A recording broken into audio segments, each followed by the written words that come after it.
नमस्ते सारें जो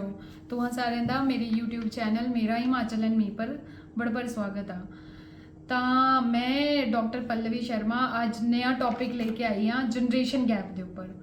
ਤਾਂ वीडियो स्टार्ट करने से पहले मैं जो तुंते सारे ते रिक्वेस्ट है कि तुझे सारे ज़्यादा तो ज़्यादा मेरे चैनल जो लाइक करा शेयर करा कने सब्सक्राइब करा। चलो जी हुण आंदे टॉपिक पर जनरेशन गैप। जनरेशन गैप क्या होंदा? पीढ़ियां दा अंतर। तो इस चाहे पूरा इस वीडियो च आई एनालाइज करना कि क्या क्या फैक्टर्स है तिने ये वजह ते जे आ जनरेशन गैप आवा दा हिमाचल च। इनफैक्ट ओवरऑल भी दिखी सकता है हिमाचल दिखे कि ओवरऑल पूरे इंडिया च और क्या क्या इम्पैक्ट हुआ दा, क्या क्या किन्ने किन्ने जनरेशन गैप हुआ था। बेसिकली 4 फैक्टर्स है, 4 इंपॉर्टेंट पॉइंट है तिन्हां पर मैं आज डिस्कस करना। पहला एजुकेशन,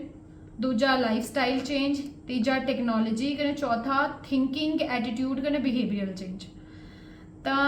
चलो जी हुण सबसे पहले सारे तो पहले आ जाते एजुकेशन के उपर। हुण एजुकेशन मतलब सबसे पहले असें ये सोचना कि एजुकेशन कि'यां जे जनरेशन गैप जो जनरेट करा दा। तो हुण जि'यां तुसें मेरा ही एग्जाम्पल ले लिया, अ'ऊं हुण चंडीगढ़ रहिंदी तां बेसिकली अ'ऊं चंडीगढ़ जे आई ही एजुकेशन वास्ते ही आई थी, पढ़ाई लिखाई करने वास्ते। +2 के बाद मैं आई ही इत्थे कॉलेज एडमिशन लई, बी फार्मेसी की, दैन उसके बाद मास्टर्स अपने यूनिवर्सिटी च गई, PhD कित्या, इ'यां करके इत्थे ही लगी कि फिर नौकरियां। पता क्या एजुकेशन ही जे है ना मतलब बड़ा क्रिटिकल इंपॉर्टेंट फैक्टर है कने इसकी वजह ते जे यही मूल जड़ आ मतलब जनरेशन गैप का। हुण दसदी कि'यां अजकल क्या हुआ कि एजुकेशन वास्ते जे मतलब हिमाचल के लोग जे अपने बच्चों जो इत्थे छड़ी दे चंडीगढ़ या अपने भी एरिए च होंगे ना गाँव च तो है तियां मतलब फॉर एग्जाम्पल अगर मीरपुरा कोई गाँव होया तियां अ'ऊं ही एक गाँव उत्थे गलोड़ा वाली साइड तो है मीरपुर छड्डा दे मतलब न्याणे जो तिथे क्वार्टर लेके रह दे। तो तिसते क्या हुआ कि भी असें माइग्रेट करा दे ना अपने मतलब एरिया ते और तिथे ते ही जो जन्म हो जाता एक गैप का। हुण क्या हुआ कि न्याणे जे है दूर रह दे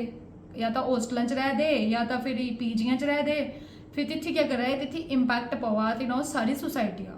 हुण आए दिखिए मतलब जिन्ना अपना हिमाचल आ इत्थे मतलब कुछ कल्चरल अलग डिफरेंसिस है। अच्छा डायलैक्ट अलग आ है ना, भाषा अलग ही आंदी, खान पीन अलग आ, ठीक आ। इनफैक्ट आंदी सोच भी थोड़ी डिफरेंट ही मतलब अगर दिखा जाए बाहर दे लोकां तां in fact dressing each and everything जे सारा चेंज हो जाता बाहर जाते। हुण न्याणे जो क्या लगदा जियां फॉर एग्जाम्पल कोई इ'यां मन्नी लिया जियां गाँव का कोई बंदा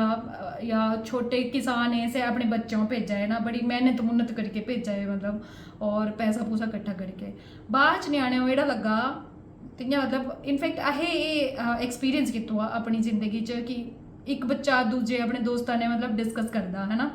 कि इ'यां मतलब और दूजा बंदा बोलता असें मॉल जाते घूमने है ना,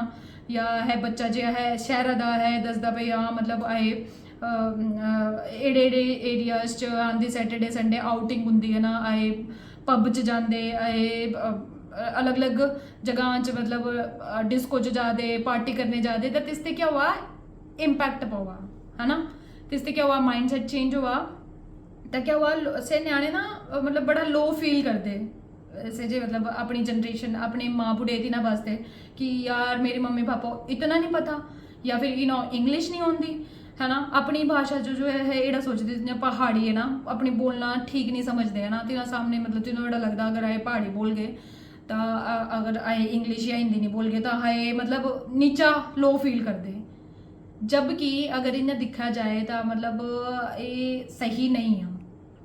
क्योंकि है हांदी मातृभाषा ही हांदा अपना डायलैक्ट आ कने इतना तिना पेरेंट्स जे तुंदे खातिर इतनी कुर्बानियां दित्तियां कने तुए पीछे फिरी आई के फिर तू एड़ा कर दे नहीं नहीं मम्मी तू ये मेरी सौगी मत चला डैड जी तू या पापा मेरी सौगी मत चला। मिंजो बड़ा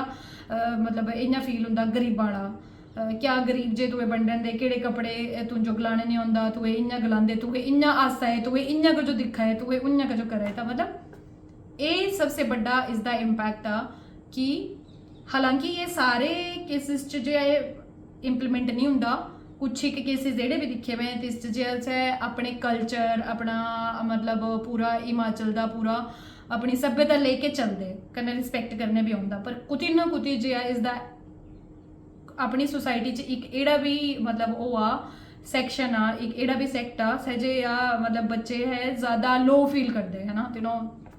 बट हूँ तू दिक्खी सकते जियां मैं अपने एग्जाम्पल दूँ अऊं भी जॉब करा दी और अच्छी जगह जॉब करा दी है।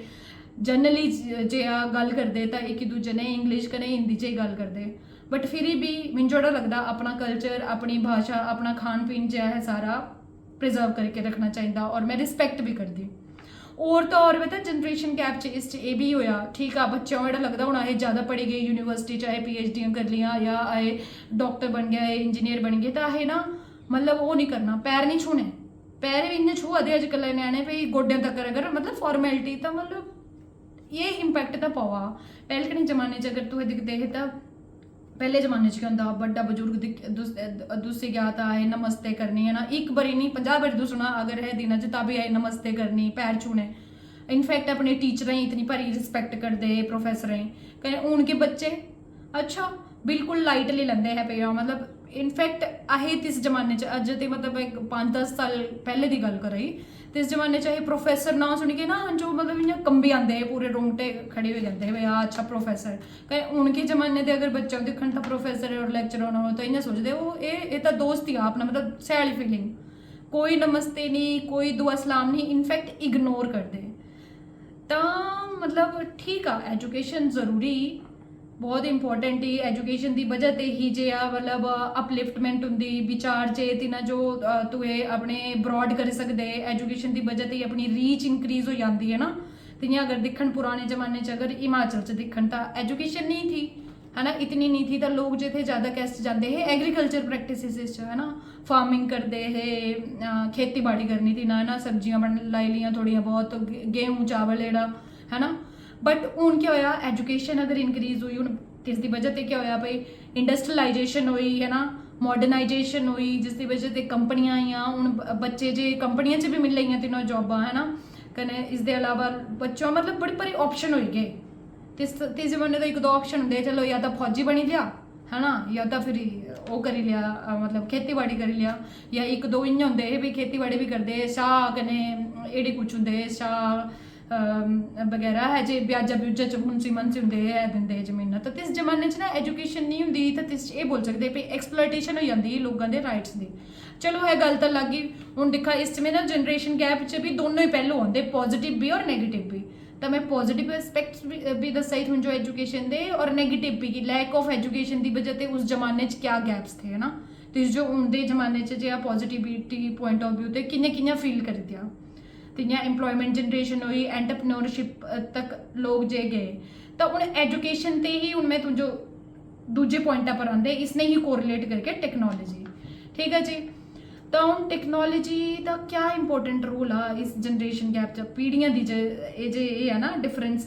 और गैप आ इन्हों का क्या रोल आ टेक्नोलॉजी का बड़ा बड़ा इंपॉर्टेंट रोल आ ये तो हूँ जो बोले सकती क्योंकि अगर देखन पिछले 10-15 साल या 5-10 साल 10-15 नहीं 10 साल ही मनना दिहाड़ी ते जे इंटरनेट थोड़ा एक्सैस सारे मतलब ईजी होएगी और इनफैक्ट जियो आई गया इंटरनेट फ्री हो गया उसके बाद तो इस टेक्नोलॉजी बेड़ा गर्क करता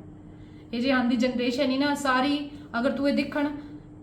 मतलब इनफैक्ट आऊँ ना मैं तुझो अपना एग्जाम्पल दसदी जियां बस च भी जाती हूँ मतलब इतने तो जाना मैं मीरपुर आओ तो मैं दिखना भाई ना ये जो सारे छोटे छोटे न्याणे ना छोटे न्याणे मेरे बोलने मतलब +2 के बाद यंग जनरेशन जे छोटे छोटे नहीं यंग जनरेशन जी कन्ना च लाए हुए होंगे जिन्ना हैडफोन या फिर कन्ना च लाउदी होंदियां तुंबड़ियां जियां नहीं होंदियां ईयरफोन कने फोना च ही गडोए रहिंदे। तो सबसे मतलब नैगेटिव इंपैक्ट जो टेक्नोलॉजी का पिया फोन की वजह से है जो इंटरनेट मतलब अजकल बच्चे जो ज़्यादा सोशल मीडिया पर होए हुए मतलब सोशल मीडिया पर डिपेंडेंट है। हूँ इसकी वजह से क्या हुआ क्यों जनरेशन गैप आया हूँ इसकी वजह से हुआ भी है अपने घर बड़े बुजुर्ग जे या आस पड़ोस के पड़ोसी जे तिन्होंने एक भी गल नहीं करते फेस टू फेस इंटरेक्शन बिल्कुल भी नहीं। हूँ फेस टू फेस इंटरेक्शन नहीं तो मतलब सोशल रिलेशन गए तिन्हों के सोशल रिलेशन गए तो सिर्फ और सिर्फ सोशल मीडिया वाले रिलेशन है तिन्हों के ठीक है पेज हो गए तिन्हों के फेसबुक हो गई तुंदियाँ व्हाट्सएप हो गए इंस्टाग्राम हो गया यूट्यूब हो गया एड़े जितने भी प्लेटफॉर्म है तिन्हों च बथेरे एक्टिव मिले आने तुझो। बट इन जनरल अगर फेस टू फेस इंटरैक्शन दिखण तिन्हां दी इंटलैक्चुअल पावर दिखण दा है थोड़ी थोड़ी जी है थोड़ी गेमां दी डिक्रीज हुई हुण तिन्हां च इतनी ज़्यादा मतलब है इंटलैक्चुअल एक्टिविटी रही नहीं क्योंकि तू मतलब सोशल ही नहीं होना किसी ने गलाना ही नहीं तो तुझो इनफैक्ट तिन्हां सोसाइटी के बारे च भी कुछ पता नहीं है तुझो पता ही क्या होना सोसाइटी के बारे च। अच्छा इसकी वजह से क्या हुआ हूँ टेक्नोलॉजी की वजह से क्या हुआ आजकल तुम्हें देखा ना एक कॉन्सैप्ट भी आ मतलब सिंगल फैमिली है ना लोग जे सिंगल रहने उन्हें ज़्यादा जो है प्रेफर करे जॉइंट फैमिली च प्रेफर नहीं करते इसकी वजह से भी क्या हुआ कि बच्चे जे तिन्हां दी माइंड सैट जो है भी कुछ ना कुछ चेंज हुआ हूँ पुराने जमाने क्या होंदा हा छोटा बच्चा जो होंदा तिदी अपने दादा दादिया ने इंटरैक्शन बहुत बड़ी होंदी ही रिलेशन बहुत अच्छा होंदा हा। अच्छा छोटे बच्चे इतनी इज्जत करते हैं अपने दादा दादी की। अच्छा इनफैक्ट उस जमाने दे मैं अपने जमाने की गल करी मतलब छोटे छोटे बच्चे 3-4 साल भी बच्चे जो अपनी दादा दादी की सेवा करने जो एक बड़ा अच्छा मनते हैं बट उनके जमाने च जो एक से ना मतलब गैप आई हुआ कम्युनिकेशन गैप आई गया क्योंकि फोन पकड़े लेना हूँ सारे दे हथे हो गए फोन तो हूँ है सब कुछ तुझो फोन पर मिल जाता इनफैक्ट एंटरटेनमेंट भी तुझो फोन पर मिल जाती ओरिजिनल एंटरटेनमेंट तो रही नहीं है ना जिसकी वजह से क्या हुआ हूँ ना है इज्जत कराए ना तीनों पता पे दादा दादी है कि सेवा करनी इनफैक्ट पता इस बच्चों की भी कोई गलती नहीं मिंजो तो एड़ा लगता इस लोगों की गलती है जो पेरेंट्स है ना बच्चों की तिन्हां दी गलती क्योंकि तिन्हां जो सिखाया ही नहीं आ दिखा जी बुरा मनने की गल नहीं बट ये फैक्ट आ ये रियलिटी बच्चा जो है ही सीखता है जो अपने घर दिखता फॉर एग्जाम्पल इनफैक्ट मैं दिखा कई जगह अपने सोसाइटी एड़ा होंगे इनफैक्ट अपने ही मतलब कुछ क्लोज रिलेशनस या तो बोले सकते सोसाइटी च ही आस पड़ोस च कुछ लोग एड़े है जो सोचते पे है ना अपने माँ बुढ़े जो है घर के बाहर निकाल दिए ठीक है अहें नहीं करनी नहीं सेवा करें तिन्हां जो क्या एक्सपैक्टेशन होंगी कि ये जो बच्चा ना तिसदे सामने जो है अपने पेरेंट्स जो यानी कि तिसदे दादा दादियों घर ते निकाला दे सह बच्चा हांदी सेवा करे कियां कर सकता है सेवा क्योंकि तिसे एनवायरनमेंट ही नहीं दिखा तिसे माहौल ही नहीं दिखा करे तुझे पता ही नहीं है दादा दादी क्या होंगे है ना मेडा रखा दे तू है बस और तिसते फिर तू जो सह भी था ये सारी चीज़ें जो ने टेक्नोलॉजी जो है इसका इस बड़ा इंपॉर्टेंट रोल है हूँ मेडा रखा है क्योंकि उन्हें एड़ा बोला है मेड भी तो एक ही गल होएगी CCTV कैमरा रखा टेक्नोलॉजी आएगी बस हूँ तू एक घर उत्थे ऑफिस दिखी के बैठे सकते तो हूँ हंजो नहीं जरूरत आते पेरेंट्स की है ना मतलब हूँ एड़ा मनी लुआ लोग एड़ा इतना गंदा जमाना आई गया भाई हूँ अज के जो पेरेंट्स है ना से अपने माँ बुढ़े जो आनी रखा दे यानी कि अपने न्याणे दे दादा दादियों अपने सौगी नहीं रखा दे है तिना बोझ समझा दे जिन्होंने लगा है जो कम ही ना एड़ा करना आंदे सहजे इना करना ना आंदे न्याणे जो पालने कम है तो मेडन से भी करा सकते को रखना से फॉर एग्जाम्पल अगर किसी के घर 2 भाऊ है तो एक बोलता मेरी माँ या मेरा बूढ़ा जे दूजे भाई अगे चली आए दूजा बोलता दूजे के चली आए है ना तो तिसते क्या हुआ कुछ ना कुछ जे अहे ही इंपॉर्टेंट तिस मेन रोल जो है प्ले करा दे जिसकी वजह से ये सारे जनरेशन गैप हुआ है तो हम दिखा है क्या कर सकते इसके अलावा अच्छा टेक्नोलॉजी ये तो दिखा नैगेटिव इंपैक्ट हो गया कुछ एक पॉजिटिव इंपैक्ट भी हो जनरेशन गैप होया पुराने जमाने च टेक्नोलॉजी नहीं सारे काम जो है मैनुअल करना पौंदे है जिन्हें मैं तुझो एग्रीकल्चर का ही दसिया ना पहले इं होंगे बलदा ने होंगी ही खेती है ना हल जोतने हल बाने बल दोना हत्थन बी पाने है ना ये सारी चीज़ें बट हूँ जो टेक्नोलॉजी की वजह से क्या ट्रैक्टर आए गए है ना घाह कट्टने वाली मशीनां आई गई तो थोड़ी ईजीनेस भी हुई बट है ही ना एक है कहावत ही कि क्या नाम बंदा बंद रहे हत्था ना अदरक नहीं लगता खरा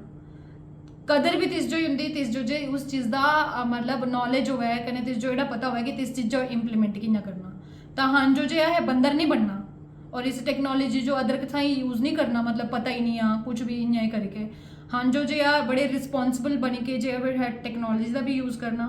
जनरेशन गैप तो दिखा हूँ रहना ही आ क्योंकि टेक्नोलॉजी भी और एजुकेशन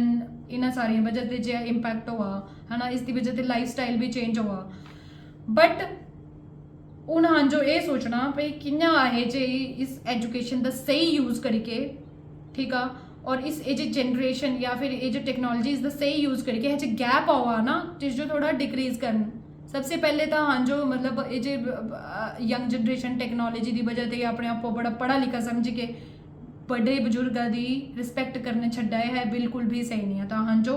इसके उपर सोचना चाहिए रिस्पैक्ट करनी चाहिए कल्चर कोई भी होवे अपने कल्चर की रिस्पैक्ट करा। अंग्रेज बनी के कुछ नहीं मिलना। ये तो अंग्रेज अपना ना कॉन्सैप्ट छड्ड गए है भी हाँ इंग्लिश बोल गए तो वधिया है, या फिर मल्टीनेशनल कंपनियां च जाएंगे तो इंग्लिश बोल के दस है। ठीक है इंग्लिश आनी चाहिए क्योंकि मल्टीनेशनल मॉडर्नाइजेशन का जमाना। इंग्लिश भी सीखा, हिंदी भी सीखा, इनफैक्ट तू फ्रेंच भी सीखा, जर्मन भी सीखा, बट अपना कल्चर मत छड्डा। ठीक है जनरेशन गैप जो है इस जो इं ही कर सकते इस च ना न्याणियां दा दोष ना बुढ़ियां दा दोष है इत्थे हांदा, क्योंकि अहे बिच दे होए मीडिएटर। हांदा न्याणा हांदे घरे चा बजुर्ग भी है, अहे कि'यां तिन्हां ने बिहेवियर करा है ति'यां ही न्याणियां करनी। तां जी बस हुण इस सौगी मैं इस वीडियो जो विराम देना चाहती कने और तुंजो भी कुछ भी एड़ा लगता कि इसते अच्छा एक गल और दो फैक्टर और रह गए जे कि सह मैं तुंजो दसिया लाइफ स्टाइल चेंजेस और दूजा बिहेवियरल चेंजेस और सोसाइटल चेंजेस से मैं नेक्स्ट वीडियो च कवर करने कने तल तक तू कमेंट करा कि तुंजो मेरी वीडियो केड़ी लगी। अगर कुछ डिस्कशन करना चाहते या तुंजो लगता कि ए पॉइंट है या तुंजो लगता कि कुछ और पॉइंट इस ऐड कर सकते तो प्लीज़ कमेंट्स च दसा। एंड तल तक सारे खुश रहा। जय हिमाचल जय भारत।